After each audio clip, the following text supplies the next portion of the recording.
সারা দেশের মানুষ বুঝুক যে ইটনার মাটি অ্যাডভোকেট ফজলুর রহমান ভাইয়ের ঘাঁটি। ঠিক না বেঠে? দেশ দেখো ইটনার মাটি সুন্নিয়তের ঘাঁটি। কথা বলে ঠিক না? যারা দেশকে ভালোবাসে, যারা ধর্মকে ভালোবাসে, তাদেরকে আমরা ভালোবাসি। কথা বলে ঠিক কিনা বলেন? যারা ওই আল্লাহকে ভালোবাসে, যারা রসুল পাক সাল্লাল্লাহু আলাইহি ওয়াসাল্লামকে ভালোবাসে, আমরা তাদেরকে ভালোবাসি।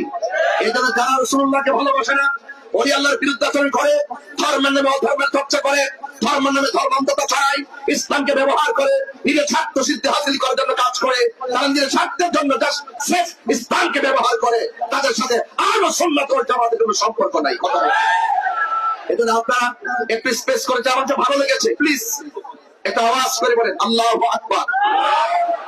আমরা নবীর পক্ষে আছি না নাই? থাকবো কি থাকবো না? আল্লাহ যেন আমাদের সকলকে থাকার তৌফিক দান করে। আমিন।